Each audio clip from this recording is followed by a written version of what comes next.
श्रीगजेन्द्रमोक्ष श्रीशुक उवाच एवं व्यवसितो बुद्ध्या समाधाय मनोहृदि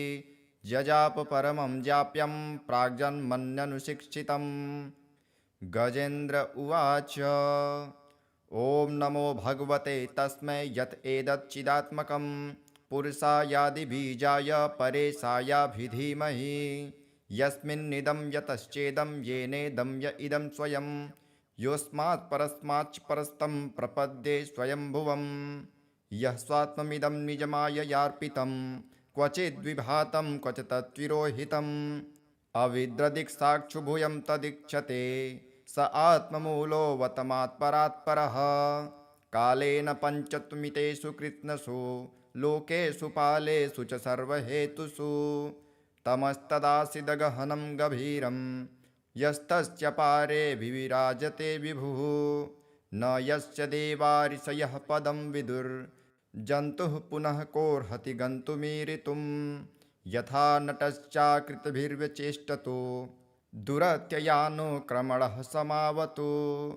दृग्दिक्षयो यस्य पदं सुमङ्गलं विमुक्तसङ्गा मुनयः सुसाधवः चरन्त्यलोकव्रतमव्रणं वने भूतात्मभूता सुहृदः समे गतिः न विद्यते यस्य न जन्म कर्म वा न नामरूपे गुणदोष एव वा तथापि लोकाप्ययसम्भवायः स्वमायया तान्यनुकालमृक्षते तस्मै नमः परेशाय ब्रह्मणे नन्यशक्तये अरूपायोरुरूपाय नम आश्चर्यकर्मणे नम आत्मप्रदीपाय साक्षिणे परमात्मने नमो गिरां विदुराय मनसश्चेतसामपि सत्त्वेन प्रतिलभ्याय नैष्कर्म्येण विपक्षिता नमः कैवल्यनाथाय निर्वाणसुखसंविदे नमः शान्ताय घोराय मूढाय गुणधर्मिणे निर्विशेषाय साम्याय नमो ज्ञानघनाय च क्षेत्रज्ञाय नमस्तुभ्यं सर्वाध्यक्षाय साक्षिणे पुरुषायात्ममूलाय मूलप्रकृतये नमः सर्वेन्द्रियगुणद्रष्टे सर्वप्रत्ययहेतवे असताक्षाय योक्ताय सदाभासाय ते नमः नमो नमस्तेऽखिलकारणाय निष्कारणायाद्भुतकारणाय सर्वाङ्गमान्माय महार्णवाय नमोपवर्गाय परायणाय गुणारडिच्छन्नचिदुष्मपाय तक्षोभविस्फुर्जितमानसाय नैष्कर्म्यभावेन विवर्जितागम स्वयं प्रकाशाय नमस्करोमि माद्रिक्प्रपन्नपशुपाशविमोक्षणाय मुक्ताय भूरि करुणाय नमो ललाय स्वांसेन सर्वतनुभृन्मनसि प्रतीत प्रत्यग्दृशे भगवते बृहते नमस्ते आत्मातजाप्तगृहवित्तजनेषु शक्तेर्दुष्प्रापणाय गुणसङ्गविवर्जिताय मुक्तात्मभिः स्वहृदये परिभाविताय ज्ञानात्मने भगवते नम ईश्वराय यन्धर्मकामार्थविमुक्तकामा भजन्त इष्टां गतिमाप्नुवन्ति किन्त्वाशिशोराप्त्यपि देहमव्यं करोतु मे दभ्रदयो विमोक्षणम् एकान्तिनो यस्य न कञ्चनार्थ वाञ्छन्ति ये वै भगवत्प्रपन्नः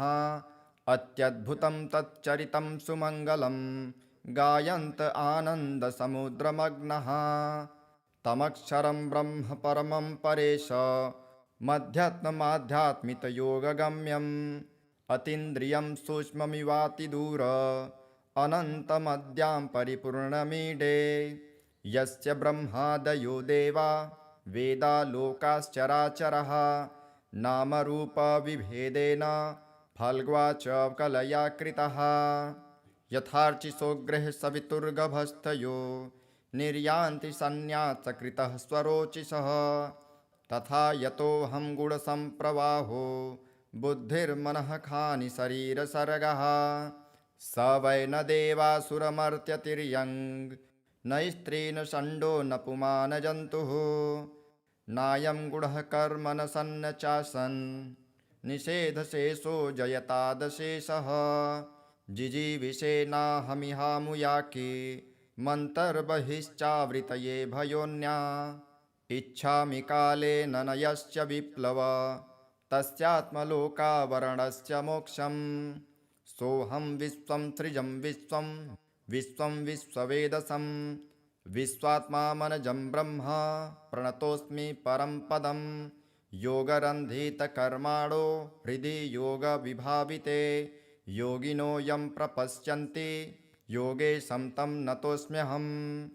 नमो नमस्तुभ्यं सह्यवेग शक्तित्रयायाखिलधिगुणाय प्रपन्नपालाय दुरन्तशक्तये कदिन्द्रियाणामनवाप्यवर्मणे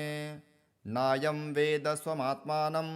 यक्षक्त्याहं धिया हतं तं दुरात्ययमाहात्म्यं भगवन्तमितोऽस्म्यहम् श्रीशुकदेव उवाच गजेन्द्रमुपवर्णितनिर्विशेषं ब्रह्मादयो विविधलिङ्गभिधाभिमानः नैते यदोपशस्त्रिपुनिर्खिलात्मकत्वात् तत्राखिलामर्मयो हरिराविरासित तं दद्वदार्पमुपलभ्य जगन्निवासः स्तोत्रं निशम्य दिविजयः सह संस्तुवद्भिः छन्दोमयेन गरुडेन समूह्यमान चक्रायुधोऽभ्यगमदास्तु यतो गजेन्द्रः सोऽन्तस्य रस्यरुबलेन गृहीत आर्तो दृष्ट्वा गुरुत्वमतिहरिं ख उपात्मचक्रम् उच्छिप्य साम्बुजकरं गिरमाह कृच्छा नारायणाखिलगुरो भगवन्नमस्ते तं विच्छपीडितमजः सहसावतीर्य सग्राहमासु सरसः कृपजोज्वहार ग्रहाद्विपाटितमुखादरिणां गजेन्द्रं सम्पश्यतां हरिरमुमुच दुस्त्रियणाम् इति श्रीगजेन्द्रमोक्षम्। अथ श्रीविष्णुरक्षास्तोत्रम्। अथवा केशवाद्यस्तु रक्षां कुर्यात् प्रयत्नतः केशवः पातु पादौ मे जङ्घे नारायणोऽवतु माधवो मे कटिं पातु गोविन्दो गुह्यमेव च नाभिं विष्णुश्च मे पातु जठरं मधुसूदनः उरु त्रिविक्रमः पातु हृदयं पातु मे नरः श्रीधरः पातु कण्ठं च ऋषिकेशो मुखं मम पद्मनाभस्तनौ पातु शीर्षं दामोदरोऽवतु एवं विन्यस्य चाङ्गेषु जपकाले तु साधकः निर्भयो जायते भूत वेतालग्रहराक्षसात् पुनर्न्यसेत् प्रयत्नेन ध्यानं कुर्वन् समाहितः पुरस्तात् केशवः पातु चक्रे जाम्बूनदप्रभः पश्चान्नारायणः शङ्खे नीलजीमुतसन्निभः ऊर्ध्वन्मिन्दीवरश्यामो माधवस्तु गदाधरः गोविन्दो दक्षिणे पार्श्वे धन्वी चन्द्रप्रभो महान् उत्तरे हलधृग्विष्णुः पद्मकिञ्जलकल्मषन्निभः आग्नेयामरविन्दाक्षो मुसले मधुसूदनः त्रिविक्रमः खड्गपाणिर्नैऋत्यां ज्वलनप्रभः वायव्यां माधवो वज्रे तरुणादित्यसन्निभः ईशान्यां पुण्डरीकाक्षः श्रीधरः पट्टिसायुधः विद्युत्प्रभो हृषीकेश ऊर्ध्वे पातु समुन्दरः अधश्च पद्मनाभो मे सहस्रांशु समप्रभः सर्वायुधः सर्वशक्तिः सर्वाद्यः सर्वतोमुखः इन्द्रगोपप्रभः पायात् पाशहस्तोपराजितः स बाह्याभ्यन्तरे देहमव्याद्यामोदरो हरिः एवं सर्वत्र निश्चिन्द्रं नाम द्वादशपञ्जरं प्रविष्टोऽहं न मे किञ्चित् द्वयमस्ति कदाचनः एवं रक्षाविधायाथ दुर्धर्षो जायते नरः सर्वेषु नृहरिर्मन्त्र वर्गेष्वेवं विधिर्मतः। नारायण कवच राजोवाच यया गुप्तसहस्राक्षः सवाहन रिपुसैनिकान् क्रीडन्निव विनिर्जित्य त्रिलोक्या बभुजे श्रियं भगवस्तन्ममाख्याहि वर्म नारायणात्मकं कथः ततायिनः शत्रून् येन गुप्तो जयन्मृधे। श्रीशुक उवाच वृतः पुरोहितस्त्वाष्ट्रो महेन्द्रायानुपृच्छते नारायणाख्यं वर्माः तदिहैकमनः शृणु। विश्वरूप उवाच धौताङ्घ्रिपाणिराचम्य सपवित्रौदङ्मुखः कृतस्त्वाङ्गकरन्यासो मन्त्राभ्यां वाग्यतः शुचिः। नारायणमयं वर्म संह्योदभयागते पादयोर्जानुरुद्वोर्ध रुदरे हृद्यथोरसे मुखे शिरस्यानुपूर्वादो कारादिनि विन्यसेत्। ॐ नमो नारायणायति विपर्ययमथापि वा करं न्यासं ततः कुर्याद् द्वादशाक्षरविद्यया प्रणवादीयकारान्त मङ्गुल्यङ्गुष्ठपर्वसु न्यसेदृदय ओङ्कारं विकारमनुमूर्धनि साकारं तु भ्रुवोर्मध्ये आकारं शिखया दशेत्। वेकारं नेत्रयोर्जुञ्जा ओङ्कारं सर्वसन्धिषु मकारं अस्त्रमिहुदिक्षि मन्त्रमूर्धिर्भवेदबुधः। सविर्गसङ्गफलन्तं तत्सर्वदिक्षु विनिर्देशे ॐ विष्णवे नमः इति। आत्मानं परमं ध्यायेत् ध्येयं षट्शक्तिर्भिर्युतं विद्या तेजस्तपो मूर्तिं मिमं मन्त्रमुदाहरेत्। ॐ हरिविर्दध्यानं मम सर्वरक्षां नस्ताङ्गगृहे पद्मः पतेङ्गदष्टो दरारिचर्माशिगदेषु च पाषाणदधानोष्टगुणोष्टबाहुः जलेषु मा रक्षतु मत्स्यमूर्ति यार्दो गणेभ्यो वरुणस्य पाशात् स्थलेषु माया वटुवा मनोव्यात् त्रिविक्रमः खेवतु विश्वरूपः दुर्गष्ट्वटव्याजिमुखादिषु प्रभु पाया नृसिंहो सुरयूथपारिः विमुच्यतो यस्य महाटहासं दिशो विनेदुर्यपतंश्च गर्भः रक्षत्वशो माध्वनियज्ञकल्पः स्वदंष्ट्रयोन्नीतधरो वराहः रामोद्रिकूटे स्वथद्विप्रवासे सलक्ष्मणोऽभ्याभरताग्रजोऽस्मान् मामोग्रधर्मादखिलात् प्रामात् नारायणः पातु नरश्च हासात् दत्तस्तयोगादथ योगनाथः पायाद्गुणेशः कपिलः कर्मबन्धनात् सनत्कुमारोऽवतु कामदेवार्ध यशीर्षामापथि देवहेलनात् देवर्षिवर्यः पुरुषार्चनान्त कुर्मो हरिर्मां निरयादशेषात् धन्वन्तरिर्भगवान् पार्थपथ्याद् द्वन्द्वाद्भयादृशभो निर्जितात्मा यज्ञश्च लोकादवतात् जनान्तात् बलो गणात् क्रोधवशादहीन्द्रः द्वैपायनो भगवान् प्रबोधात् बुद्धस्तु पाखण्डगणात् प्रमादात् कल्किः कले कालमलात् प्रयातु धर्मावनायोरुकृतावतारः मां केशवो गदया प्रतारभ्यात् गोविन्द आसङ्गवमाप्तवेणुः नारायणप्राण उदात्तशक्तिः मर्धन्दिने विष्णुररीन्द्रपाणिः देवोपराह्ने मधुहोग्रधन्वा सायं त्रिधामावतु माधवो मां दोषे हृषिकेश उदार्धरात्रे निशीथ एकोऽवतु पद्मनाभः श्रीवत्सधामा पररात्र ईशः प्रत्यूष ईशोऽसिधरो जनार्दनः दामोदरो व्यादनुसन्ध्य प्रभाते विश्वेश्वरो भगवान् कालमूर्तिः चक्रं युगान्ता नलतिग्ननेमि भ्रमत्समन्ताद् भगवत्प्रयुक्तं दन्दग्धिदन्दग्धरिसेनमासु कच्छं यथावत् सखो हुताशः गदेश निस्पर्शन विमुस्फुलिङ्गे निस्पिण्ढि निस्पिण्ढजिदप्रियासि कुष्माण्डवैनायकयक्षरक्षो भूतग्रहाचूर्णचूर्णयारिन्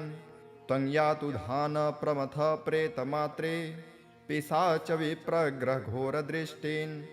दरेन्द्रविद्रावकृष्टपूरितो भीमस्वनुर्हृदयानि कम्पयन् त्वन्तिग्मधारा शिवराशिसैन्य मीश प्रयुक्तो मम छिन्धि छिन्धि चर्मं च छन्द्रछायद्विषामन् द्विषामघोनां हरपापचक्षुषां यन्नो भयं ग्रहेभ्यो भूत् केतुभ्यो निभ्य एव च सरीसृपेभ्यो दंष्ट्रिभ्यो भूतेभ्यो होभ्य एव वा सर्वाण्येतानि भग्नाम रूपांस्त्रकीर्तिनाथ प्रयान्तु संक्षयं सद्यो येन श्रेयः प्रतीपकाः गरुडो भगवान् स्तोत्र तोभश्छन्दो मयः प्रभु रक्षत्वशेषः कृच्छेभ्यो विश्वक्सेनः स्वनामभिः सर्वापद्भ्यो हरे नाम रूपयानायुधानिनः बुद्धिन्द्रियः मनः प्राणान् पान्तु पार्षदभूषणः यथा हि भगवानेव वस्तुतः सदसच्चयत् सत्यनानेन नः सर्वे यान्तु न समुमाद्रवाः यथैकात्म्यानुभावानां विकल्परहितः स्वयं भूषाणायुद्धलिङ्गाख्या धत्ते शक्ति स्वमायया तेनैव सत्यमानेन सर्वज्ञो भगवान् हरिः पातु सर्वः स्वरूपैर्नः सदा सर्वत्र सर्वगः विदिक्षुः दिक्षुर्ध्वमनदः समान्ता दन्तर्बहिर्भगवान् नरसिंहः प्रहापयां लोकभयं स्वनेन ग्रहस्थसमस्ततेजः मघवन्नीदमाख्यातं वर्मनारायणात्मकं विजयस्य जसाञ्जेन दंशितो सुरयूथपान् एतद्धारयमाणस्तु यं यं पश्यति चक्षुषा पदावां संस्पृशे सद्यः साध्वसात् स विमुच्यते न कुतश्चित् भयं तस्य विद्याधारयतो भवेत् राजदस्युग्रहादिभ्यो व्याघ्रादिभ्यः च कर्हिचित् इमां विद्या पुरा कश्चित् कौशिको धारयन् द्विजः योगधारणयां स्वाङ्गं जाहो स मरुधन्वनि तस्योपरि विमानेन गन्धर्वपतिरेकदा ययौ चित्ररथस्त्रिभिः वृतो यत्र द्विजक्षयः गगनान्यपततः सद्यः स विमानो हवाक्स्थिरः स वालखिल्यवचनां दस्थिन्यादाय विस्मितः प्राच्यस्य प्राचि सरस्वत्यां स्नात्वा धाम स्वमन्वगात् श्रीशुक उवाच यः इदं शृणुयात् काले यो धारयति चादृतः नं नमस्यन्ति भूतानि मुच्यते सर्वतो भयात् एतां विद्यामधिगतो विश्वरूपाश्चथ क्रतुः त्रैलोक्यलक्ष्मी बुभुजे विनिर्जित्य मृधेशुरान् एवं व्यवसितो बुद्ध्या समाधाय मनोहृदि जजाप परमं जाप्यं प्राग्जन्मन्यनुशिक्षितं गजेन्द्र उवाच ॐ नमो भगवते तस्मै यत् एतच्चिदात्मकं पुरुषायादिबीजाय परेशायाभिधीमहि यस्मिन्निदं यतश्चेदं येनेदं य इदं स्वयं योऽस्मात् परस्माच्च परस्तं प्रपद्ये स्वयंभुवं यः स्वात्ममिदं निजमाययार्पितं क्वचिद्विभातं क्वच तत्विरोहितम् अविद्रदिक्साक्षुभूयं तदीक्षते स आत्ममूलोऽवतमात्परात्परः कालेन पञ्चत्वमितेषु कृत्स्नसु लोकेषु पालेषु च सर्वहेतुषु तमस्तदासीदगहनं गभीरं यस्तस्य पारे विविराजते विभुः न यस्य देवारिषयः पदं विदुर्जन्तुः पुनः कोऽर्हति गन्तुमीरितुं यथा नटश्चाकृतिभिर्व्यचेष्टतो दुरत्ययानुक्रमणः समावतु दृग्दिक्षयो यस्य पदं सुमङ्गलं विमुक्तसङ्गा मुनयः सुसाधवः चरन्त्यलोकव्रतमव्रणं वने भूतात्मभूता सुहृदः समे गतिः न विद्यते यस्य न जन्म कर्म वा न नामरूपे गुणदोष एव वा तथापि लोकाप्ययसम्भवायः स्वमायया तान्यनुकालमृक्षते तस्मै नमः परेशाय ब्रह्मणे नन्यशक्तये अरूपायोरुरूपाय नम आश्चर्यकर्मणे नम आत्मप्रदीपाय साक्षिणे परमात्मने नमो गिरां विदुराय मनसश्चेतसामपि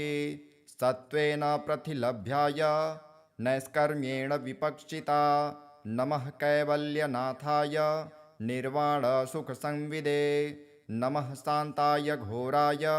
मूढाय गुणधर्मिणे निर्विशेषाय साम्याय नमो ज्ञानघनाय च क्षेत्रज्ञाय नमस्तुभ्यं सर्वाध्यक्षाय साक्षिणे पुरुषायात्ममूलाय मूलप्रकृतये नमः सर्वेन्द्रियगुणद्रष्टे सर्वप्रत्ययहेतवे असताक्षाय योक्ताय सदाभासाय ते नमः नमो नमस्तेऽखिलकारणाय निष्कारणायाद्भुतकारणाय सर्वाङ्गमान्माय महार्णवाय नमोपवर्गाय परायणाय गुणारडिच्छन्नचिदुष्मपाय तक्षोभविस्फुर्जितमानसाय नैष्कर्म्यभावेन विवर्जितागम स्वयं प्रकाशाय नमस्करोमि माद्रिक्प्रपन्नपशुपाशविमोक्षणाय मुक्ताय भूरि करुणाय नमो ललाय स्वांसेन सर्वतनुभृन्मनसि प्रतीत प्रत्यग्दृशे भगवते बृहते नमस्ते आत्मातजाप्तगृहवित्तजनेषु शक्तेर्दुष्प्रापणाय गुणसङ्गविवर्जिताय मुक्तात्मभिः स्वहृदये परिभाविताय ज्ञानात्मने भगवते नम ईश्वराय यन्धर्मकामार्थविमुक्तकामा भजन्त इष्टां गतिमाप्नुवन्ति किन्त्वाशिशोराप्त्यपि देहमव्यं करोतु मे दभ्रदयो विमोक्षणम् एकान्तिनो यस्य न कञ्चनार्थ वाञ्छन्ति ये वै भगवत्प्रपन्नः अत्यद्भुतं तच्चरितं सुमङ्गलं गायन्त आनन्दसमुद्रमग्नः तमक्षरं ब्रह्म परमं परेश मध्यात्ममाध्यात्मितयोगगम्यम् अतीन्द्रियं सूक्ष्ममिवातिदूर अनन्तमद्यां परिपूर्णमीडे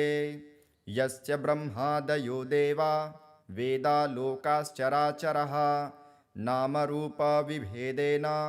फल्ग्वा च कलया कृतः यथार्चिसोग्रः सवितुर्गभस्थयो निर्यान्ति सन्न्यासकृतः स्वरोचिषः तथा यतोऽहं गुणसम्प्रवाहो बुद्धिर्मनः खानि शरीरसर्गः स वै न देवासुरमर्त्यतिर्यङ् न स्त्री न षण्डो न पुमान् जन्तुः नायं गुणः कर्म न सन्न चासन् निषेधशेषो जयतादशेषः जिजीविषेनाहमिहामुयाके मन्तर्बहिश्चावृतये भयोन्या इच्छामि कालेन न यस्य विप्लव तस्यात्मलोकावरणस्य मोक्षम् सोऽहं विश्वं सृजं विश्वं विश्वं विश्ववेदसं विश्वात्मामनजं ब्रह्म प्रणतोऽस्मि परं पदं योगरन्धितकर्माणो हृदि योगविभाविते योगिनो यं प्रपश्यन्ति योगेशं तं नतोऽस्म्यहम् नमो नमस्तुभ्यं सह्यवेग शक्तित्रयायाखिलधिगुणाय प्रपन्नपालाय दुरन्तशक्तये कदिन्द्रियाणामनवाप्यवर्मणे नायं वेद स्वमात्मानं यक्षक्त्याहं धिया हतं तं दुरात्ययमाहात्म्यं भगवन्तमितोऽस्म्यहं। श्रीशुकदेव उवाच गजेन्द्रमुपवर्णितनिर्विशेषं ब्रह्मादयो विविधलिङ्गभिधाभिमानः नैते यदोपसस्त्रिपुनिर्खिलात्मकत्वात् तत्राखिलामरमयो हरिराविरासीत् तं दद्वदार्पमुपलभ्य जगन्निवासः स्तोत्रं निशम्य दिविजयः सह संस्तुवद्भिः छन्दोमयेन गरुडेन समूह्यमान चक्रायुधोऽभ्यगमदास्तु यतो गजेन्द्रः सोऽन्तस्य रस्यरुबलेन गृहीत आर्तो दृष्ट्वा गुरुत्वमतिहरिं ख उपात्मचक्रम् उच्छिप्य साम्बुजकरं गिरमाह कृच्छा नारायणाखिलगुरो भगवन्नमस्ते तं विच्छपीडितमजः सहसावतीर्य सग्राहमासु सरसः कृपजोज्वहार ग्रहाद्विपाटितमुखादरिणां गजेन्द्रं सम्पश्यतां हरिरमुमुच दुस्त्रियणाम् इति श्रीगजेन्द्रमोक्षम्। अथ श्रीविष्णुरक्षास्तोत्रम्। अथवा केशवाद्यस्तु रक्षां कुर्यात् प्रयत्नतः केशवः पातु पादौ मे जङ्घे नारायणोऽवतु माधवो मे कटिं पातु गोविन्दो गुह्यमेव च नाभिं विष्णुश्च मे पातु जठरं मधुसूदनः उरु त्रिविक्रमः पातु हृदयं पातु मे नरः श्रीधरः पातु कण्ठं च ऋषिकेशो मुखं मम पद्मनाभस्तनौ पातु शीर्षं दामोदरोऽवतु एवं विन्यस्य चाङ्गेषु जपकाले तु साधकः निर्भयो जायते भूत वेतालग्रहराक्षसात् पुनर्न्यसेत् प्रयत्नेन ध्यानं कुर्वन् समाहितः पुरस्तात् केशवः पातु चक्रे जाम्बूनदप्रभः पश्चान्नारायणः शङ्खे नीलजीमुतसन्निभः ऊर्ध्वन्मिन्दीवरश्यामो माधवस्तु गदाधरः गोविन्दो दक्षिणे पार्श्वे धन्वी चन्द्रप्रभो महान् उत्तरे हलधृग्विष्णुः पद्मकिञ्जलकल्मषन्निभः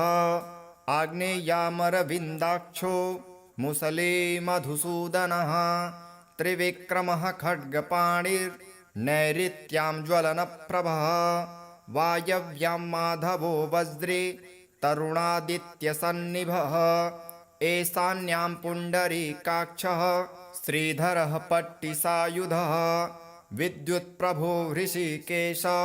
ऊर्ध्वे पातु समुन्दरः अधश्च पद्मनाभो मे सहस्रांशु समप्रभः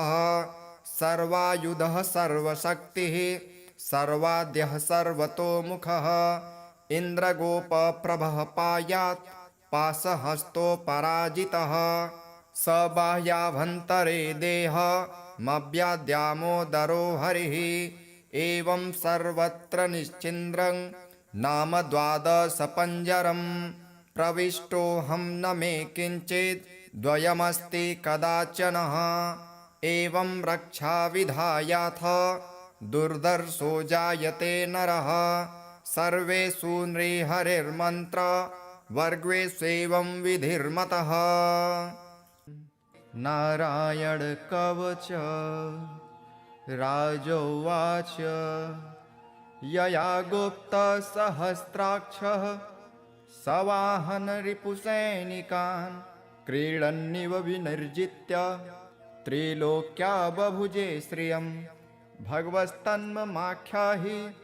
वर्म नारायणात्मकं कथः ततायिनः शत्रून्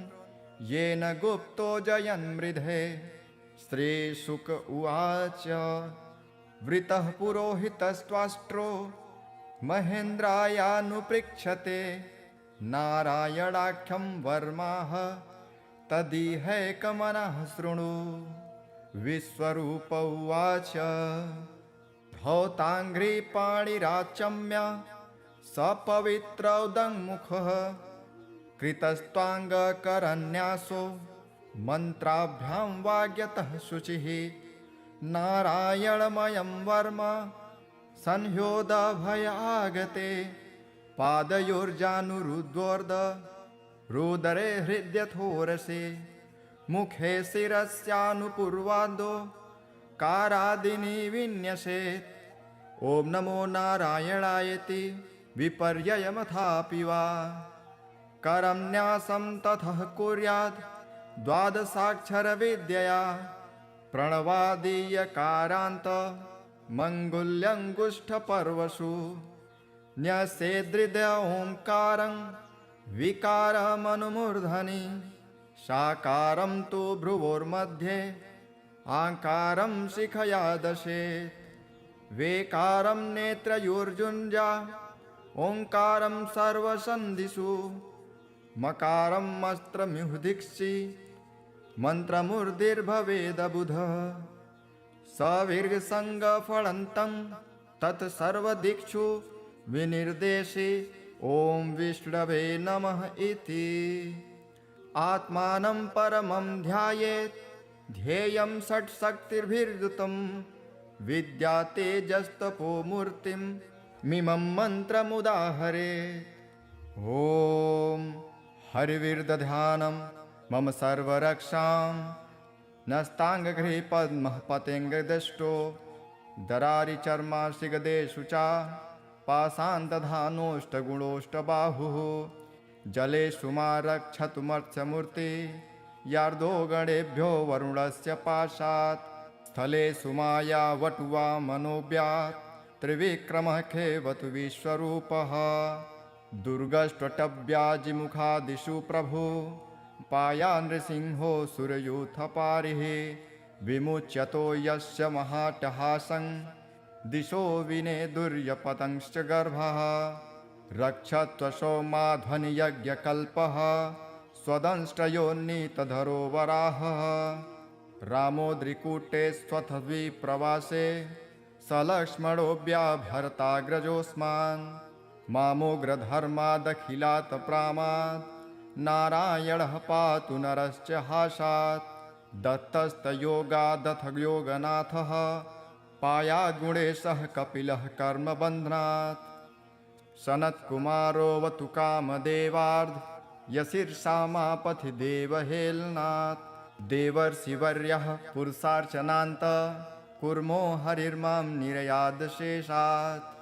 धन्वन्तरिर्भगवान् पार्थपथ्याद् द्वन्द्वाद्भयादृशभो निर्जितात्मा यज्ञश्च लोकादवतात् जनान्तात् बलो गणात् क्रोधवशादहीन्द्रः द्वैपायनो भगवान् प्रबोधात् बुद्धस्तु पाखण्डगणात् प्रमादात् कल्किः कले कालमलात् प्रयातु धर्मावनायोरुकृतावतारः मां केशवो गदया प्रतारभ्यात् गोविन्द आसङ्गवमाप्तवेणुः नारायणप्राह उदात्तशक्तिः मर्धन्दिने विष्णुररीन्द्रपाणिः देवोपराह्ने मधुहोग्रधन्वा सायं त्रिधामावतु माधवो मां दोषे हृषिकेश उदार्धरात्रे निशीथ एकोऽवतु पद्मनाभः श्रीवत्सधामा पररात्र ईशः प्रत्यूष ईशोऽसिधरो जनार्दनः दामोदरो व्यादनुसन्ध्यप्रभाते विश्वेश्वरो भगवान् कालमूर्तिः चक्रं युगान्ता नलतिग्ननेमि भ्रमत्समन्ताद् भगवत्प्रयुक्तं दन्दग्धिदन्दग्धरिसेनमासु कच्छं यथावात् सखो हुताशः गदे सनिस्पर्शन विमुस्फुलिङ्गे निस्पिण्ढि निस्पिण्ढजिदप्रियासि कुष्माण्डवैनायकयक्षरक्षो भूतग्रहाचूर्णचूर्णयारिन् त्वं यातु धान प्रमथ प्रेतमात्रे पिशाच विप्रग्रघोरदृष्टीन् दरेन्द्रविद्रावकृष्टपूरितो भीमस्वनुर्हृदयानि कम्पयन् त्वन्तिग्मधारा शिवराशिसैन्य मीश प्रयुक्तो मम छिन्धि छिन्धि चर्मं च छन्द्रछायद्विषामन् द्विषामघोनां हरपापचक्षुषाम् यन्नो भयं ग्रहेभ्यो भूत् केतुभ्यो निभ्य एव च सरीसृपेभ्यो दंष्ट्रिभ्यो भूतेभ्यो होभ्य एव वा सर्वाण्येतानि भग्नाम रूपांस्त्रकीर्तिनाथ प्रयान्तु संक्षयं सद्यो येन श्रेयः प्रतीपकाः गरुडो भगवान् स्तोत्र तोभश्छन्दोमयः प्रभु रक्षत्वशेषः कृच्छेभ्यो विश्वक्सेनः स्वनामभिः सर्वापद्भ्यो हरे नाम रूपयानायुधानि नः बुद्धिन्द्रियमनः प्राणान् पान्तु पार्षदभूषणः यथा हि भगवानेव वस्तुतः सदसच्चयत् सत्यनानेन नः सर्वे यान्तु न समुमाद्रवाः यथैकात्म्यानुभावानां विकल्परहितः स्वयं भूषाणायुद्धलिङ्गाख्या धत्ते शक्ति स्वमायया तेनैव सत्यमानेन सर्वज्ञो भगवान् हरिः पातु सर्वः स्वरूपैर्नः सदा सर्वत्र सर्वगः विदिक्षुः दिक्षुर्ध्वमनदः समान्ता दन्तर्बहिर्भगवान् नरसिंहः प्रहापयां लोकभयं स्वनेन ग्रहस्थ समस्ततेजः मघवन्निदमाख्यातं वर्मनारायणात्मकं विजयस्य जसाञ्जेन दंशितोऽसुरयूथपान् एतद्धारयमाणस्तु यं यं पश्यति चक्षुषा पदावां संस्पृशे सद्यः साध्वसात् स विमुच्यते न कुतश्चित् भयं तस्य विद्याधारयतो भवेत् राजदस्युग्रहादिभ्यो व्याघ्रादिभ्यश्च कर्हिचित् इमां विद्या पुरा कश्चित् कौशिको धारयन् द्विजः योगधारणयां स्वाङ्गं जाह्व स मरुधन्वनि तस्योपरि विमानेन गन्धर्वपतिरेकदा ययौ चित्ररथः स्त्रीर्भिः वृतो यत्र द्विजक्षयः गगनान्यपततः सद्यः स विमानो हवाक्स्थिरः स वालखिल्यवचनां दस्थिन्यादाय विस्मितः प्राच्यस्य प्राचि सरस्वत्यां स्नात्वा धाम स्वमन्वगात् श्रीशुक उवाच यः इदं शृणुयात् काले यो धारयति चादृतः नं नमस्यन्ति भूतानि मुच्यते सर्वतो भयात् एतां विद्यामधिगतो विश्वरूपाश्च कृतुः त्रैलोक्यलक्ष्मी बुभुजे विनिर्जित्य मृधेशुरान् एवं व्यवसितो बुद्ध्या समाधाय मनोहृदि जजाप परमं जाप्यं प्राग्जन्मन्यनुशिक्षितं गजेन्द्र उवाच ॐ नमो भगवते तस्मै यत् एतच्चिदात्मकं पुरुषायादिबीजाय परेशायाभिधीमहि यस्मिन्निदं यतश्चेदं येनेदं य इदं स्वयं योऽस्मात् परस्माच्च परस्तं प्रपद्ये स्वयंभुवं यः स्वात्ममिदं निजमाययार्पितं क्वचिद्विभातं क्वच तत्विरोहितम् अविद्रदिक्साक्षुभूयं तदीक्षते स आत्ममूलो वतमात्परात्परः कालेन पञ्चत्वमितेषु कृत्स्नसु लोकेषु पालेषु च सर्वहेतुषु तमस्तदासीदगहनं गभीरं यस्तस्य पारे विविराजते विभुः न यस्य देवारिषयः पदं विदुर्जन्तुः पुनः कोर्हति गन्तुमीरितुं यथा नटश्चाकृतिभिर्व्यचेष्टतो दुरत्ययानुक्रमणः समावतु दृग्दिक्षयो यस्य पदं सुमङ्गलं विमुक्तसङ्गा मुनयः सुसाधवः चरन्त्यलोकव्रतमव्रणं वने भूतात्मभूता सुहृदः समे गतिः न विद्यते यस्य न जन्म कर्म वा न नाम रूपे गुणदोष एव वा तथापि लोकाप्ययसम्भवायः स्वमायया तान्यनुकालमृक्षते तस्मै नमः परेशाय ब्रह्मणे नन्यशक्तये अरूपायोरुरूपाय नम आश्चर्यकर्मणे नम आत्मप्रदीपाय साक्षिणे परमात्मने नमो गिरां विदुराय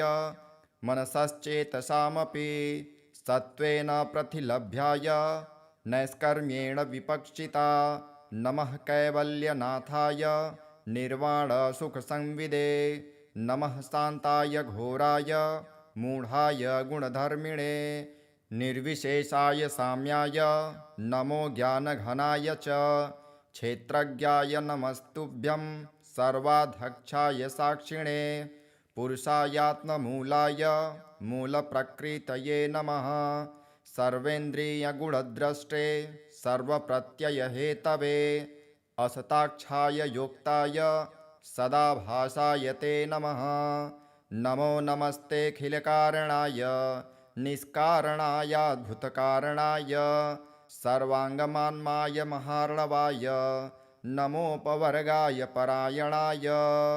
गुणारडिच्छन्नचिदुष्मपाय तक्षोभविस्फुर्जितमानसाय नैष्कर्म्यभावेन विवर्जितागम स्वयं प्रकाशाय नमस्करोमि माद्रिक्प्रपन्नपशुपाशविमोक्षणाय मुक्ताय भूरि करुणाय नमो ललाय स्वांसेन सर्वतनुभृन्मनसि प्रतीत प्रत्यग्दृशे भगवते बृहते नमस्ते आत्मातजाप्तगृहवित्तजनेषु शक्तेर्दुष्प्रापणाय गुणसङ्गविवर्जिताय मुक्तात्मभिः स्वहृदये परिभाविताय ज्ञानात्मने भगवते नम ईश्वराय यन्धर्मकामार्थविमुक्तकामा भजन्त इष्टां गतिमाप्नुवन्ति किन्त्वाशिशोराप्त्यपि देहमव्यं करोतु मे दभ्रदयो विमोक्षणम् एकान्तिनो यस्य न कञ्चनार्थ वाञ्छन्ति ये वै भगवत्प्रपन्नः अत्यद्भुतं तच्चरितं सुमङ्गलं गायन्त आनन्दसमुद्रमग्नः तमक्षरं ब्रह्म परमं परेश मध्यात्ममाध्यात्मितयोगगम्यम् अतीन्द्रियं सूक्ष्ममिवातिदूर अनन्तमद्यां परिपूर्णमीडे यस्य ब्रह्मादयो देवा वेदा लोकाश्चराचरः नामरूपविभेदेन फल्ग्वा च कलया कृतः यथार्चिसोग्रः सवितुर्गभस्थयो निर्यान्ति सन्न्यासकृतः स्वरोचिषः तथा यतोऽहं गुणसम्प्रवाहो बुद्धिर्मनः खानि शरीरसर्गः स वै न देवासुरमर्त्यतिर्यङ् न स्त्री न षण्डो न पुमान् जन्तुः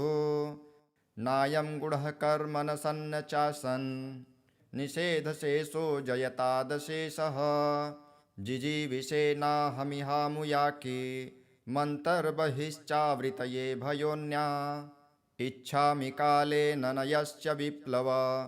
तस्यात्मलोकावरणस्य मोक्षम् सोऽहं विश्वं सृजं विश्वं विश्वं विश्ववेदसं विश्वात्मामनजं ब्रह्म प्रणतोऽस्मि परं पदं योगरन्धितकर्माणो हृदि योगविभाविते योगिनो यं प्रपश्यन्ति योगेशं तं नतोऽस्म्यहं नमो नमस्तुभ्यं सह्यवेग शक्तित्रयायाखिलधिगुणाय प्रपन्नपालाय दुरन्तशक्तये कदिन्द्रियाणामनवाप्यवर्मणे नायं वेद स्वमात्मानं यक्षक्त्याहं धिया हतं तं दुरात्ययमाहात्म्यं भगवन्तमितोऽस्म्यहम् श्रीशुकदेव उवाच गजेन्द्रमुपवर्णितनिर्विशेषं ब्रह्मादयो विविधलिङ्गभिधाभिमानः नैते यदोपशस्त्रिपुनिर्खिलात्मकत्वात् तत्राखिलामर्मयो हरिराविराशित तं दद्वदार्पमुपलभ्य जगन्निवासः स्तोत्रं निशम्य दिविजयः सह संस्तुवद्भिः छन्दोमयेन गरुडेन समूह्यमान चक्रायुधोऽभ्यगमदास्तु यतो गजेन्द्रः सोऽन्तस्य रस्यरुबलेन गृहीत आर्तो दृष्ट्वा गुरुत्वमतिहरिं ख उपात्मचक्रम् उच्छिप्य साम्बुजकरं गिरमाह कृच्छा नारायणाखिलगुरो भगवन्नमस्ते तं विच्छ पीडितमजः सहसावतीर्य सग्राहमासु सरसः कृपजोज्वहार ग्रहाद्विपाटितमुखादरिणां गजेन्द्रं सम्पश्यतां हरिरमुमुच दुस्त्रियणाम् इति श्रीगजेन्द्रमोक्षम्। अथ श्री विष्णुरक्षास्तोत्रम्। अथवा केशवाद्यस्तु रक्षां कुर्यात् प्रयत्नतः केशवः पातु पादौ मे जङ्घे नारायणोऽवतु माधवो मे कटिं पातु गोविन्दो गुह्यमेव च नाभिं विष्णुश्च मे पातु जठरं मधुसूदनः उरु त्रिविक्रमः पातु हृदयं पातु मे नरः श्रीधरः पातु कण्ठं च ऋषिकेशो मुखं मम पद्मनाभः स्तनौ पातु शीर्षं दामोदरोऽवतु एवं विन्यस्य चाङ्गेषु जपकाले तु साधकः निर्भयो जायते भूत वेतालग्रहराक्षसात् पुनर्न्यसेत् प्रयत्नेन ध्यानं कुर्वन् समाहितः पुरस्तात् केशवः पातु चक्रे जाम्बूनदप्रभः पश्चान्नारायणः शङ्खे नीलजीमुतसन्निभः ऊर्ध्वन्मिन्दीवरश्यामो माधवस्तु गदाधरः गोविन्दो दक्षिणे पार्श्वे धन्वी चन्द्रप्रभो महान् उत्तरे हलधृग्विष्णुः पद्मकिञ्जलकल्मषन्निभः आग्नेयामरविन्दाक्षो मुसले मधुसूदनः त्रिविक्रमः खड्गपाणिर्नैऋत्यां ज्वलनप्रभः वायव्यां माधवो वज्रे तरुणादित्यसन्निभः ईशान्यां पुण्डरीकाक्षः श्रीधरः पट्टिसायुधः विद्युत्प्रभो हृषीकेश ऊर्ध्वे पातु समुन्दरः अधश्च पद्मनाभो मे सहस्रांशु समप्रभः सर्वायुधः सर्वशक्तिः सर्वाद्यः सर्वतोमुखः इन्द्रगोपप्रभः पायात् पाशहस्तो पराजितः स बाह्याभ्यन्तरे देहमव्याद्यामोदरो हरिः एवं सर्वत्र निश्चिन्द्रं नाम द्वादशपञ्जरं प्रविष्टोऽहं न मे किञ्चित् द्वयमस्ति कदाचनः एवं रक्षाविधायाथ दुर्धर्षो जायते नरः सर्वेषु नृहरिर्मन्त्र वर्गेष्वेवं विधिर्मतः। नारायण कवच राजोवाच यया गुप्तसहस्राक्षः सवाहन रिपुसैनिकान् क्रीडन्निव विनिर्जित्य त्रिलोक्या बभुजे श्रियं भगवस्तन्ममाख्याहि वर्म नारायणात्मकं कथः ततायिनः शत्रून् येन गुप्तो जयन्मृधे। श्रीशुक उवाच वृतः पुरोहितस्त्वाष्ट्रो महेन्द्रायानुपृक्षते नारायणाख्यं वर्माः तदिहैकमनः शृणु। विश्वरूप उवाच धौताङ्घ्रिपाणिराचम्य सपवित्रौदङ्मुखः कृतस्त्वाङ्गकरन्यासो मन्त्राभ्यां वाग्यतः शुचिः नारायणमयं वर्म संह्योदभयागते पादयोर्जानुरुद्वोर्ध रुदरे हृद्यथोरसे मुखे शिरस्यानुपूर्वादो कारादीनि विन्यसेत्। ॐ नमो नारायणायेति विपर्ययमथापि वा। करन्यासं ततः कुर्यात् द्वादशाक्षरविद्यया। प्रणवादीयकारान्त मङ्गुल्यङ्गुष्ठपर्वसु। न्यसेदृद ओङ्कारं विकारमनुमूर्धनि। साकारं तु भ्रुवोर्मध्ये आकारं शिखया दशेत्। वेकारं नेत्रयोर्जुञ्जा ओङ्कारं सर्वसन्धिषु। मकारं मस्त्रमिहुदिक्षि मन्त्रमूर्तिर्भवेदबुधः। सविर्गसङ्गफलन्तं तत्सर्वदिक्षु विनिर्देशे। ॐ विष्णवे नमः इति। आत्मानं परमं ध्यायेत् ध्येयं षट्शक्तिर्भिर्युतं। विद्या तेजस्तपो मूर्तिं मिमं मन्त्रमुदाहरेत्। ॐ हरिविर्दध्यानं मम सर्वरक्षां। नस्ताङ्गगृहे पद्मः पतेङ्गदष्टो। दरारिचर्माशिगदेषु च पाषाणदधानोऽष्टगुणोऽष्टबाहुः। जलेषु मा रक्षतु मत्स्यमूर्ति यार्दो गणेभ्यो वरुणस्य पाशात्। स्थलेषु माया वटुवा मनोव्यात् त्रिविक्रमः खेवतु विश्वरूपः। दुर्गष्ट्वटव्याजिमुखादिषु प्रभु पाया नृसिंहो सुरयूथपारिः। विमुच्यतो यस्य महाटहासं दिशो विनेदुर्यपतंश्च गर्भः।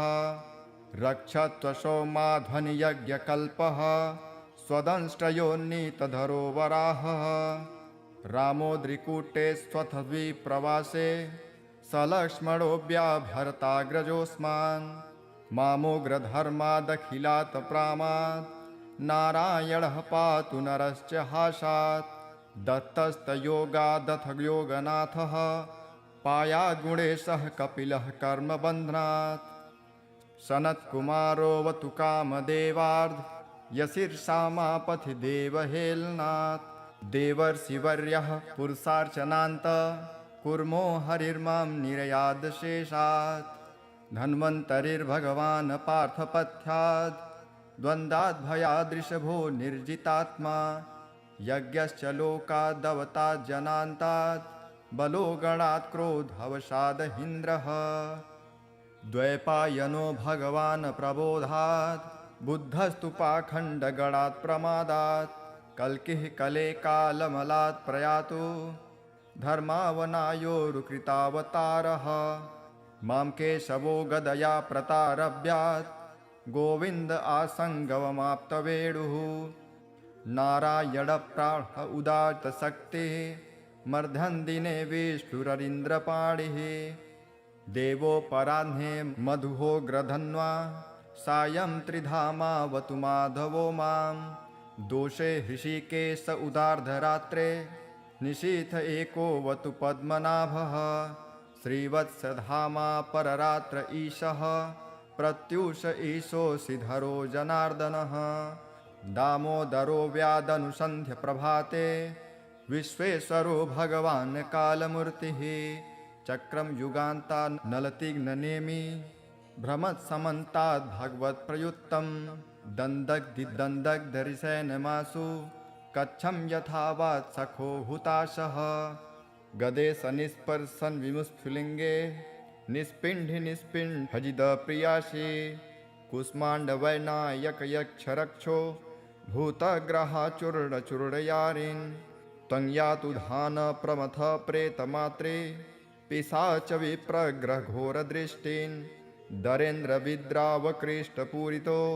भीमस्वनुर्हृदयानि कम्पयन्। त्वन्तिग्मधारा शिवराशिसैन्य मीश प्रयुक्तो मम छिन्धि छिन्धि।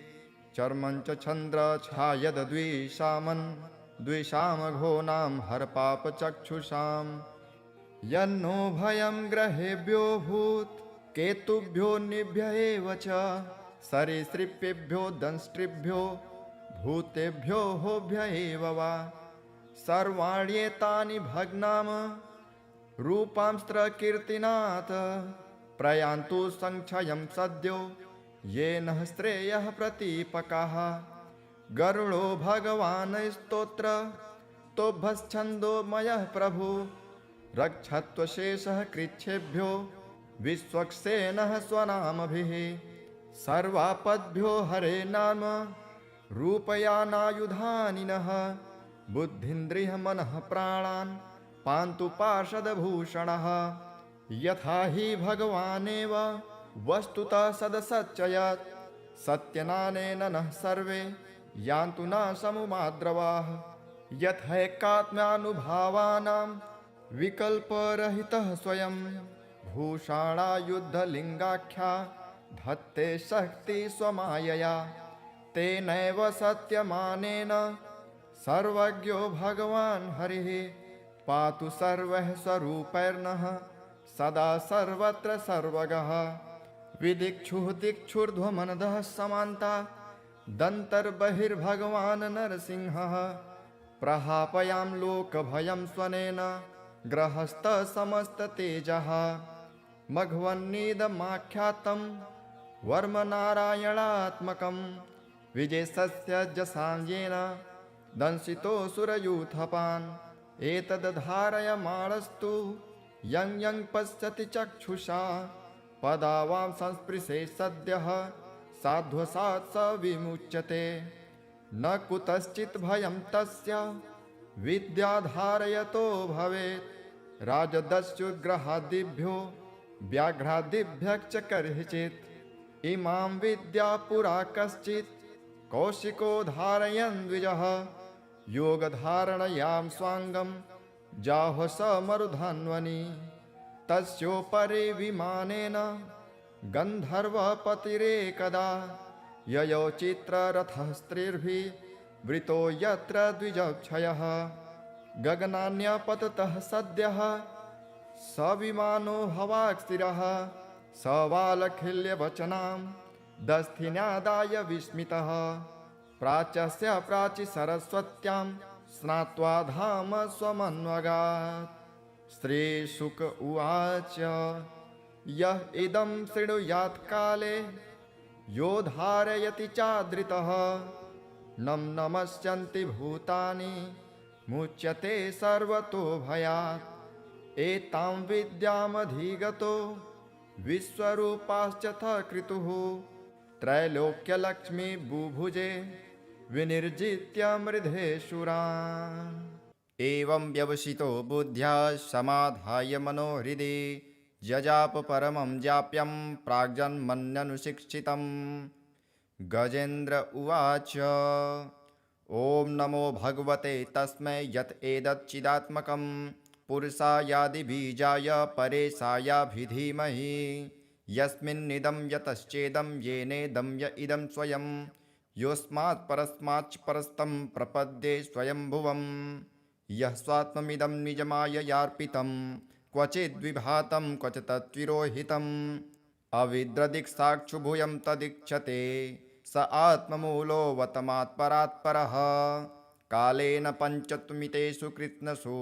लोकेषु पालेषु च सर्वहेतुषु तमस्तदासीदगहनं गभीरं यस्तस्य पारे विविराजते विभुः न यस्य देवारिषयः पदं विदुर्जन्तुः पुनः कोऽर्हति गन्तुमीरितुं यथा नटश्चाकृतभिर्व्यचेष्टतो दुरत्ययानुक्रमणः समावतु दृग्दिक्षयो यस्य पदं सुमङ्गलं विमुक्तसङ्गा मुनयः सुसाधवः चरन्त्यलोकव्रतमव्रणं वने भूतात्मभूतासुहृदः समे गतिः न विद्यते यस्य न जन्म कर्म वा न नामरूपे गुणदोष एव वा तथापि लोकाप्ययसम्भवायः स्वमायया तान्यनुकालमृक्षते तस्मै नमः परेशाय ब्रह्मणे नन्यशक्तये अरूपायोरुरूपाय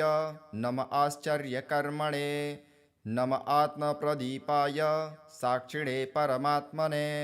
नमो गिरां विदुराय मनसश्चेतसामपि सत्त्वेन प्रतिलभ्याय नैष्कर्म्येण विपक्षिता नमः कैवल्यनाथाय निर्वाणसुखसंविदे नमः शान्ताय घोराय मूढाय गुणधर्मिणे निर्विशेषाय साम्याय नमो ज्ञानघनाय च क्षेत्रज्ञाय नमस्तुभ्यं सर्वाध्यक्षाय साक्षिणे पुरुषायात्ममूलाय मूलप्रकृतये नमः सर्वेन्द्रियगुणद्रष्टे सर्वप्रत्ययहेतवे असताक्षाय योक्ताय सदाभासाय ते नमः नमो नमस्तेऽखिलकारणाय निष्कारणायाद्भुतकारणाय सर्वाङ्गमान्माय महार्णवाय नमोपवर्गाय परायणाय गुणारडिच्छन्नचिदुष्मपाय तक्षोभविस्फुर्जितमानसाय नैष्कर्म्यभावेन विवर्जितागम स्वयं प्रकाशाय नमस्करोमि माद्रिक्प्रपन्नपशुपाशविमोक्षणाय मुक्ताय भूरि करुणाय नमो ललाय स्वांसेन सर्वतनुभृन्मनसि प्रतीत प्रत्यग्दृशे भगवते बृहते नमस्ते आत्मातजाप्तगृहवित्तजनेषु शक्तेर्दुष्प्रापणाय गुणसङ्गविवर्जिताय मुक्तात्मभिः स्वहृदये परिभाविताय ज्ञानात्मने भगवते नम ईश्वराय यन्धर्मकामार्थविमुक्तकामा भजन्त इष्टां गतिमाप्नुवन्ति किन्त्वाशिशोराप्त्यपि देहमव्यं करोतु मे दभ्रदयो विमोक्षणम्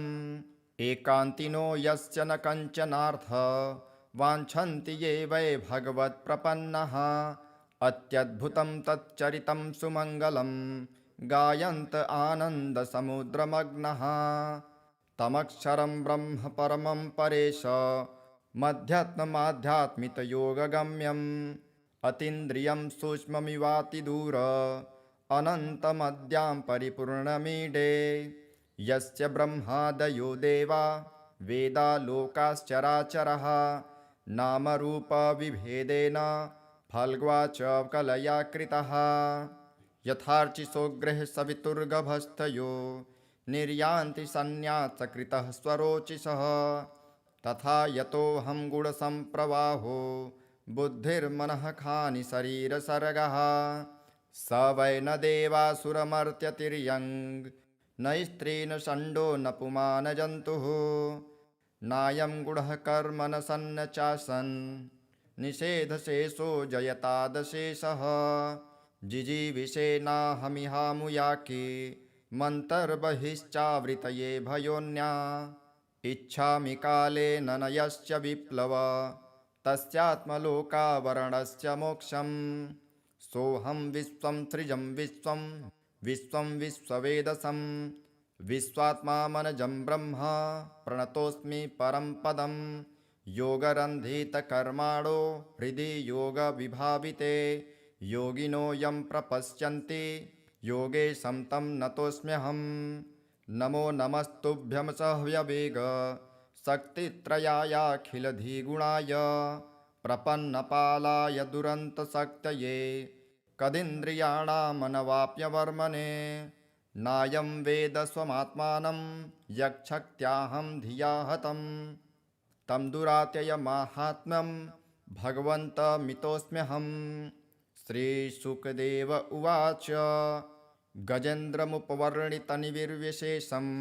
ब्रह्मादयो विविधलिङ्गभिधाभिमानः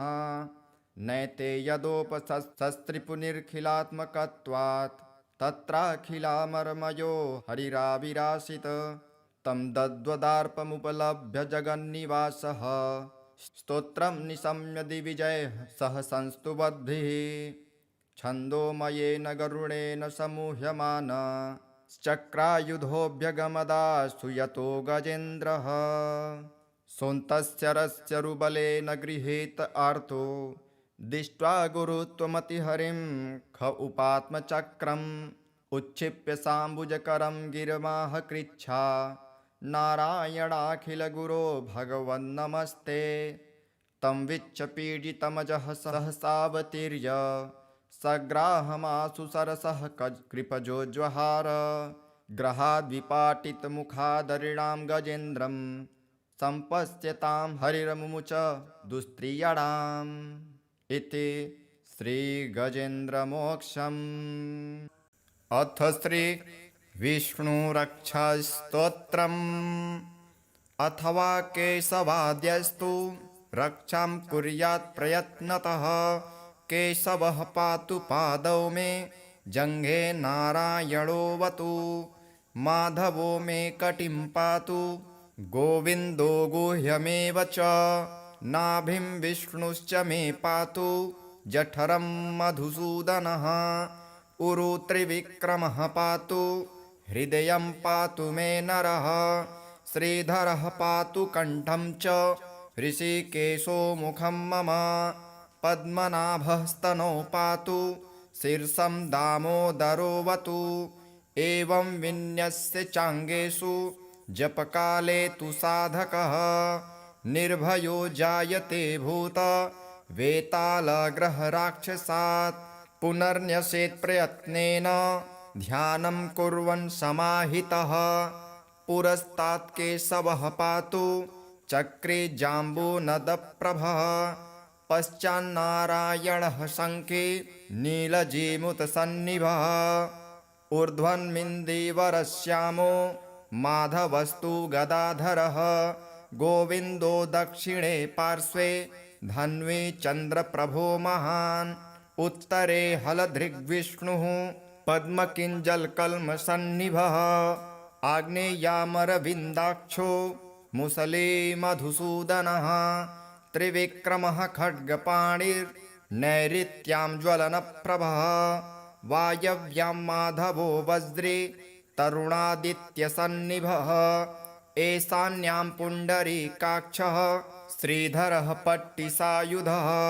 विद्युत्प्रभो हृषीकेश ऊर्ध्वे पातु समुन्दरः। अधश्च पद्मनाभो मे सहस्रांशु समप्रभः। सर्वायुधः सर्वशक्तिः सर्वाद्यः सर्वतोमुखः। इन्द्रगोपप्रभः पायात् पाशहस्तो पराजितः। स बाह्याभ्यन्तरे देहमव्याद्यामोदरो हरिः। एवं सर्वत्र निश्चिन्द्रं नाम द्वादशपञ्जरम्। प्रविष्टोऽहं न मे किञ्चित् द्वयमस्ति कदाचनः। एवं रक्षाविधायाथ दुर्धर्षो जायते नरः। सर्वेषु नृहरिर्मन्त्र वर्गेष्वेवं विधिर्मतः। नारायण कवच राजोवाच। यया गुप्तसहस्राक्षः सवाहन रिपुसैनिकान्। क्रीडन्निव विनिर्जित्य त्रिलोक्या बभुजे श्रियम्। भगवस्तन्ममाख्याहि वर्म नारायणात्मकम्। कथः ततायिनः शत्रून् येन गुप्तो जयन्मृधे। श्रीशुक उवाच। वृतः पुरोहितस्त्वाष्ट्रो महेन्द्रायानुपृच्छते। नारायणाख्यं वर्माः तदिहैकमनः शृणु। विश्वरूप उवाच। धौताङ्घ्रिपाणिराचम्य सपवित्रौदङ्मुखः। कृतस्त्वाङ्गकरन्यासो मन्त्राभ्यां वाग्यतः शुचिः। नारायणमयं वर्म संह्योदभयागते। पादयोर्जानुरुद्वोर्ध रुदरे हृद्यथोरसे। मुखे शिरस्यानुपूर्वादो कारादिनी विन्यसेत्।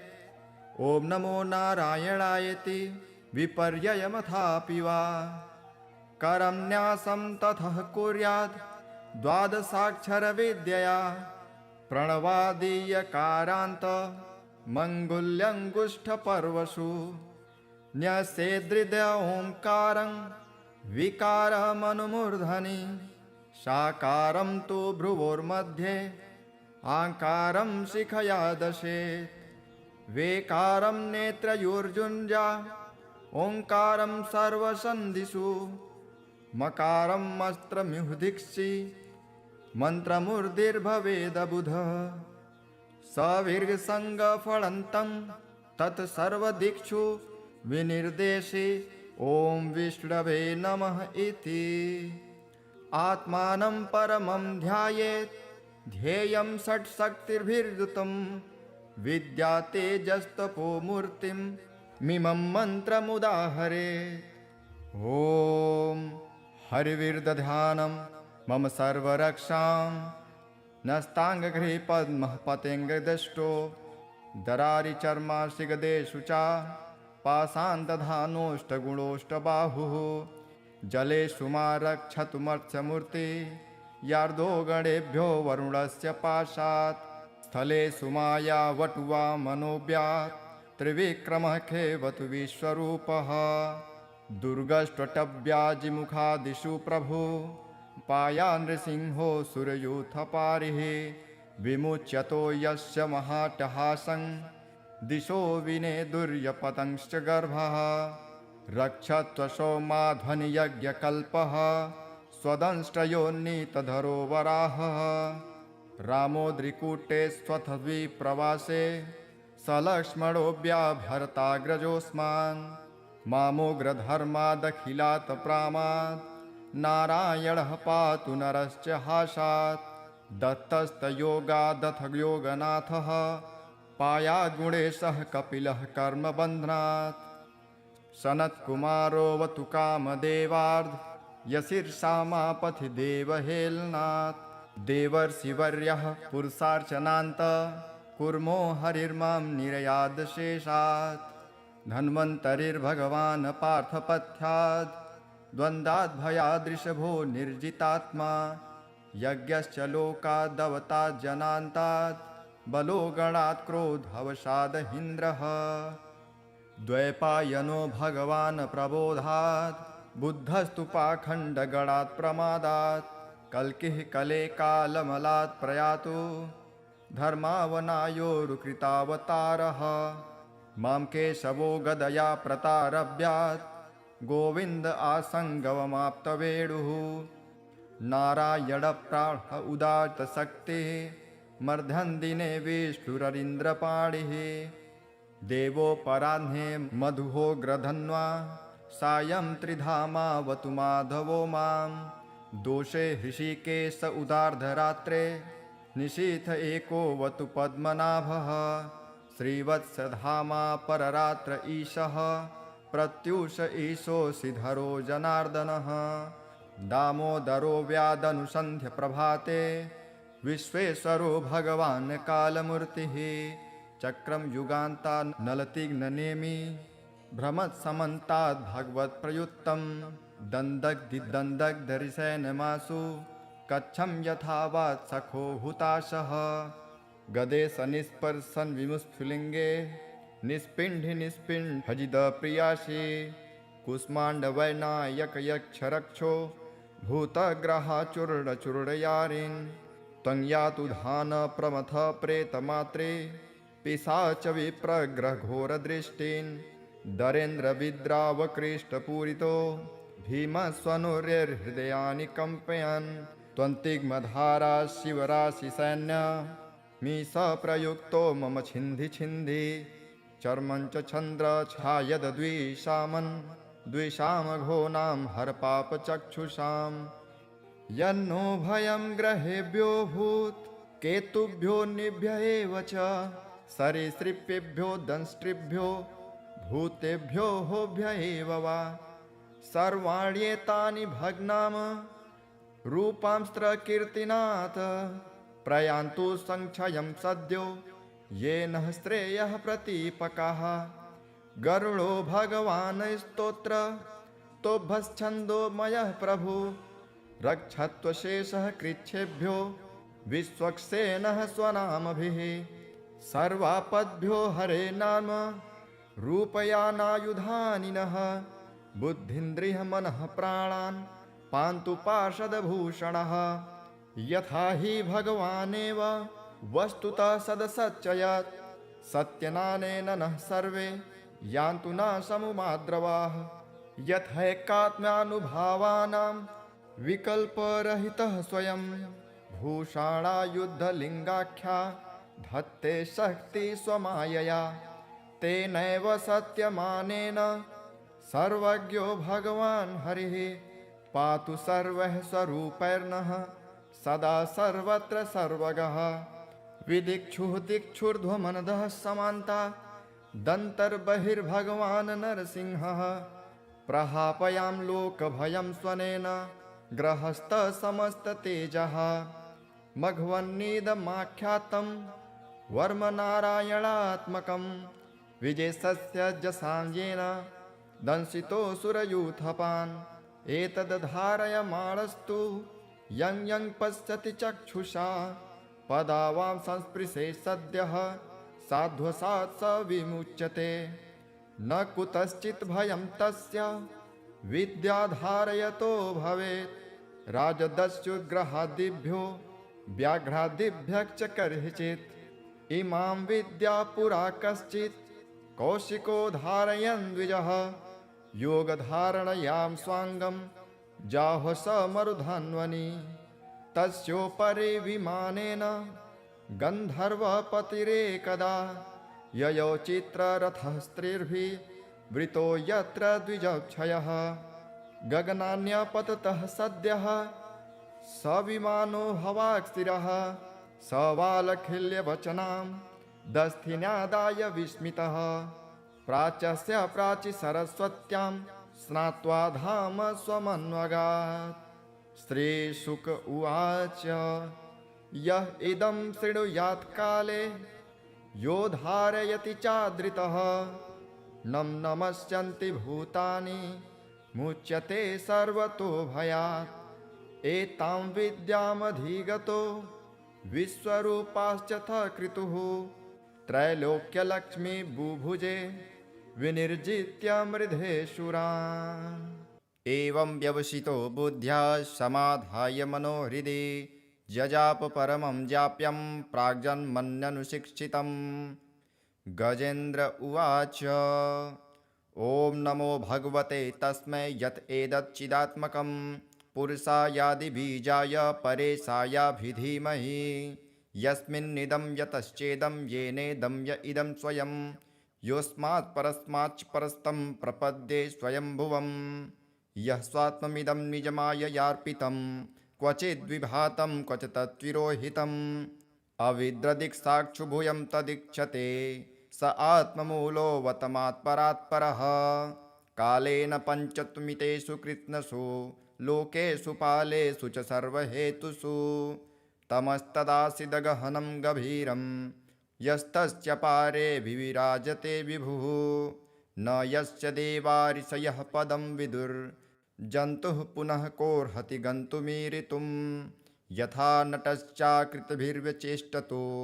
दुरत्ययानुक्रमणः समावतु दृग्दिक्षयो यस्य पदं सुमङ्गलं विमुक्तसङ्गा मुनयः सुसाधवः चरन्त्यलोकव्रतमव्रणं वने भूतात्मभूतासुहृदः समे गतिः न विद्यते यस्य न जन्म कर्म वा न नामरूपे गुणदोष एव वा तथापि लोकाप्ययसम्भवायः स्वमायया तान्यनुकालमृक्षते तस्मै नमः परेशाय ब्रह्मणे नन्यशक्तये अरूपायोरुरूपाय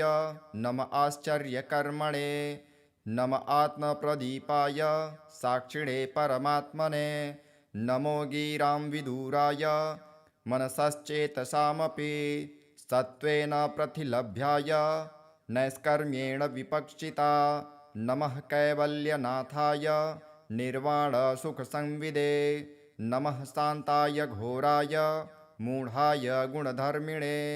निर्विशेषाय साम्याय नमो ज्ञानघनाय च क्षेत्रज्ञाय नमस्तुभ्यं सर्वाध्यक्षाय साक्षिणे पुरुषायात्ममूलाय मूलप्रकृतये नमः सर्वेन्द्रियगुणद्रष्टे सर्वप्रत्ययहेतवे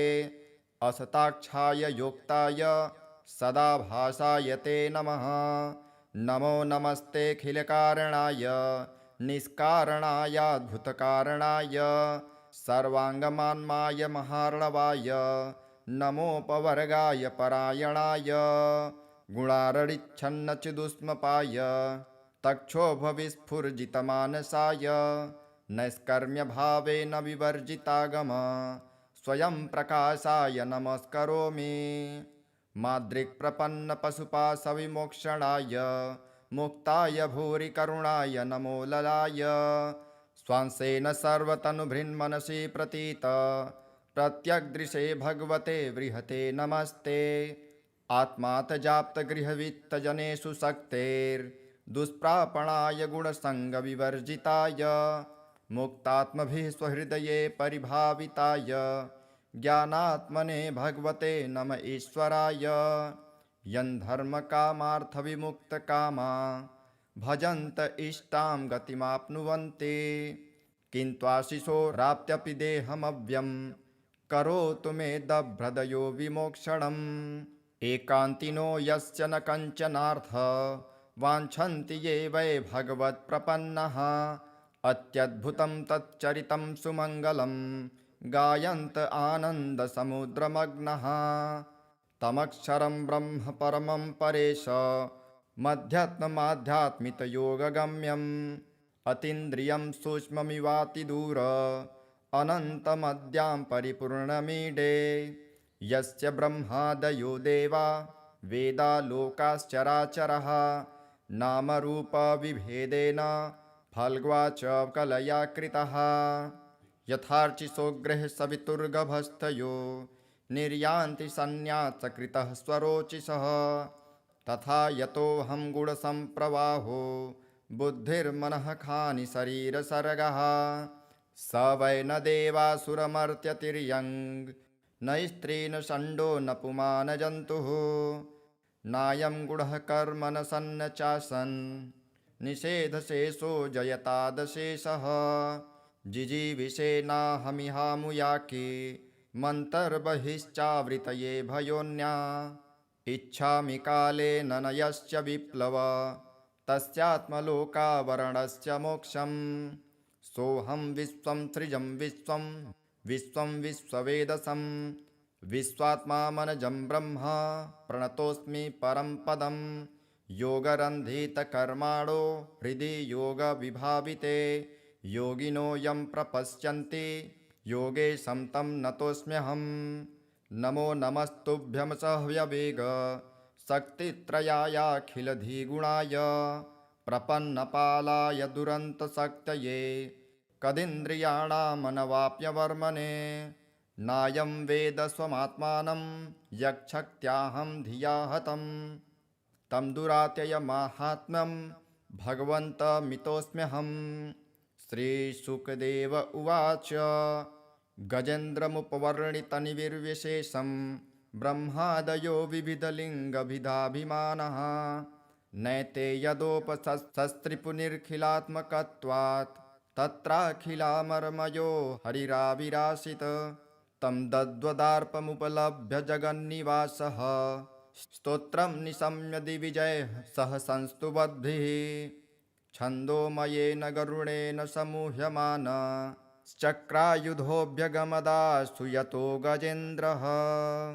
सोऽन्तस्य रस्य रुबलेन गृहीत आर्तो दृष्ट्वा गुरुत्वमतिहरिं ख उपात्मचक्रम्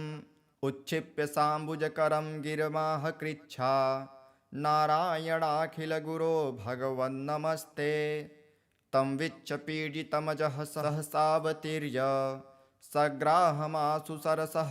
कृपजोज्वहार ग्रहाद्विपाटितमुखादरिणां गजेन्द्रं सम्पश्यतां हरिरमुमुच दुस्त्रियणाम् इति श्रीगजेन्द्रमोक्षम्।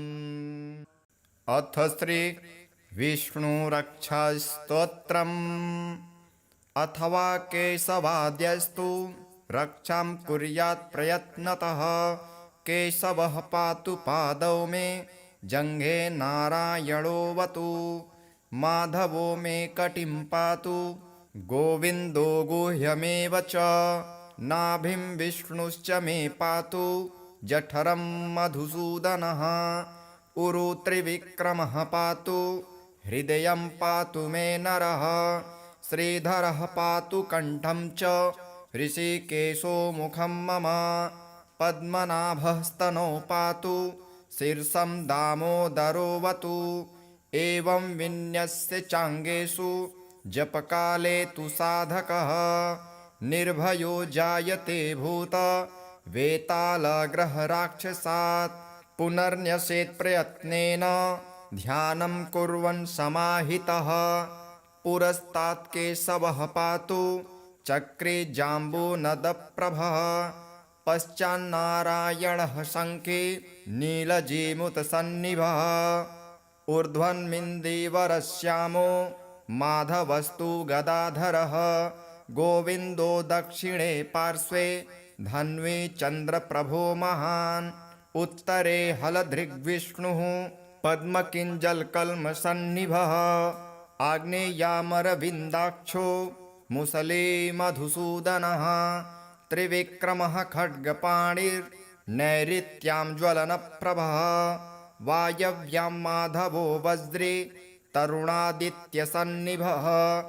ईशान्यां पुण्डरीकाक्षः श्रीधरः पट्टिसायुधः विद्युत्प्रभो हृषीकेश ऊर्ध्वे पातु समुन्दरः अधश्च पद्मनाभो मे सहस्रांशु समप्रभः सर्वायुधः सर्वशक्तिः सर्वाद्यः सर्वतोमुखः इन्द्रगोपप्रभः पायात् पाशहस्तोपराजितः स बाह्याभ्यन्तरे देहमव्याद्यामोदरो हरिः एवं सर्वत्र निश्चिन्द्रं नाम द्वादशपञ्जरं प्रविष्टोऽहं न मे किञ्चित् द्वयमस्ति कदाचनः एवं रक्षाविधायाथ दुर्धर्षो जायते नरः सर्वेषु नृहरिर्मन्त्र वर्गेष्वेवं विधिर्मतः नारायण कवच राजोवाच यया गुप्तसहस्राक्षः सवाहन रिपुसैनिकान् क्रीडन्निव विनिर्जित्य त्रिलोक्या बभुजे श्रियं भगवस्तन्ममाख्याहि वर्म नारायणात्मकं कथः ततायिनः शत्रून् येन गुप्तो जयन्मृधे श्रीशुक उवाच वृतः पुरोहितस्त्वाष्ट्रो महेन्द्रायानुपृक्षते नारायणाख्यं वर्माः तदिहैकमनः शृणु विश्वरूप उवाच धौताङ्घ्रिपाणिराचम्य सपवित्रौदङ्मुखः कृतस्त्वाङ्गकरन्यासो मन्त्राभ्यां वाग्यतः शुचिः नारायणमयं वर्म संह्योदभयागते पादयोर्जानुरुद्वोर्ध रुदरे हृद्यथोरसे मुखे शिरस्यानुपूर्वादो कारादिनी विन्यसेत् ॐ नमो नारायणायति विपर्ययमथापि वा करं न्यासं ततः कुर्यात्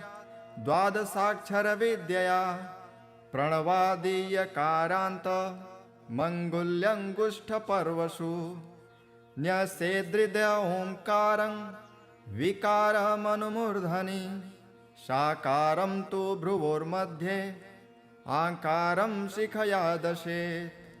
वेकारं नेत्रयोर्जुञ्जा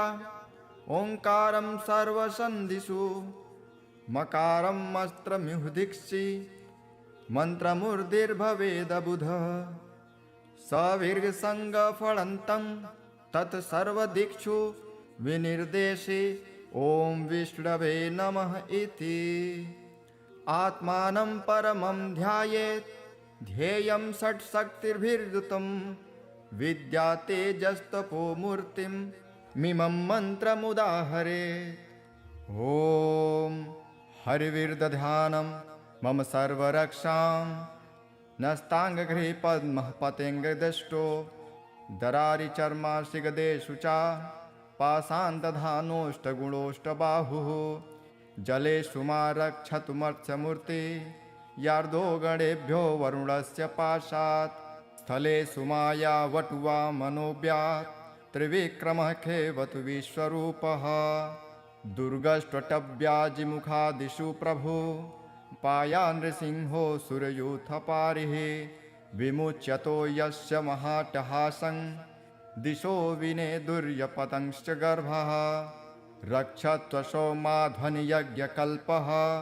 स्वदंष्ट्रयोन्नीतधरो वराहः रामोद्रिकूटे स्वथद्विप्रवासे सलक्ष्मणोऽव्याभरताग्रजोऽस्मान् मामोग्रधर्मादखिलात् प्रामात् नारायणः पातु नरश्च हासात् दत्तस्तयोगादथ योगनाथः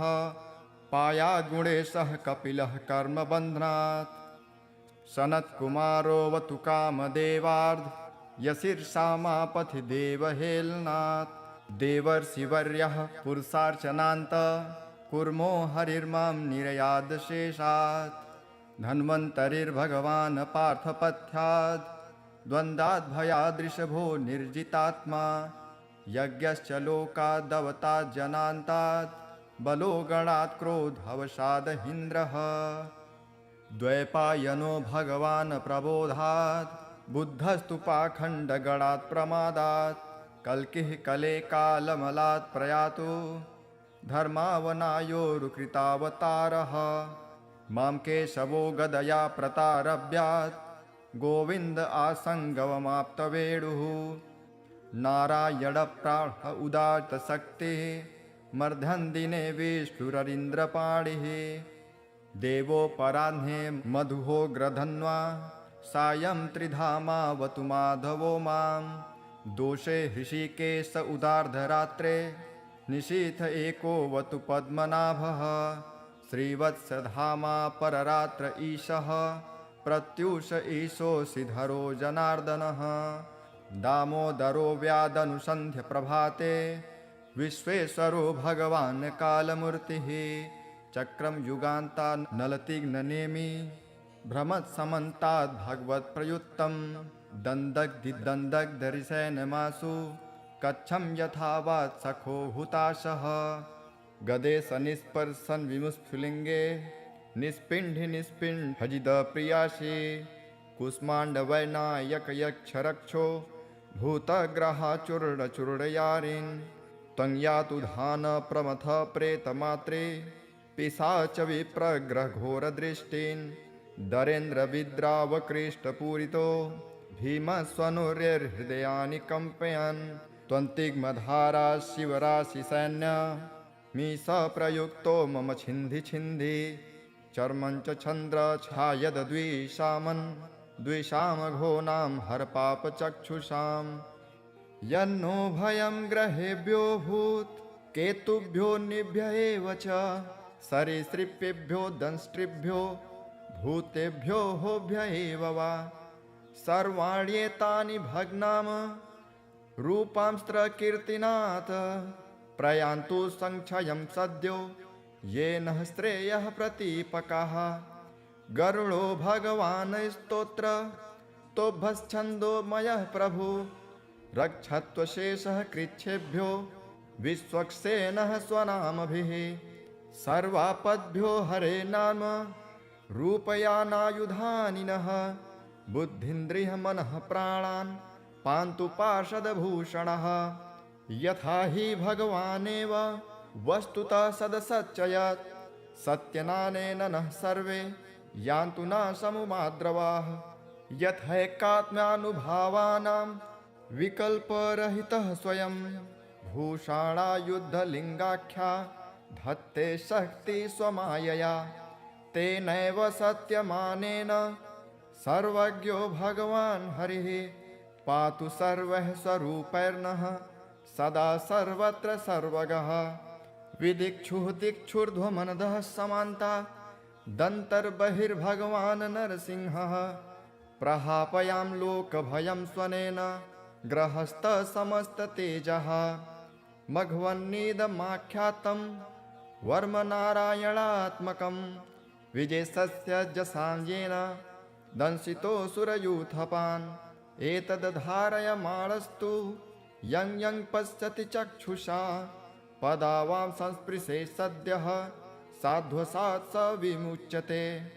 न कुतश्चित् भयं तस्य विद्याधारयतो भवेत् राजदस्युग्रहादिभ्यो व्याघ्रादिभ्यश्च कर्हिचित् इमां विद्या पुरा कश्चित् कौशिको धारयन् द्विजः योगधारणयां स्वाङ्गं जाह्व स मरुधन्वनि तस्योपरि विमानेन गन्धर्वपतिरेकदा ययौ चित्ररथः स्त्रीर्भिः वृतो यत्र द्विजक्षयः गगनान्यपततः सद्यः स विमानो हवाक्स्थिरः स वालखिल्यवचनां दस्थिन्यादाय विस्मितः प्राच्यस्य प्राचि सरस्वत्यां स्नात्वा धाम स्वमन्वगात् श्रीशुक उवाच यः इदं शृणुयात् काले यो धारयति चादृतः नं नमस्यन्ति भूतानि मुच्यते सर्वतो भयात् एतां विद्यामधिगतो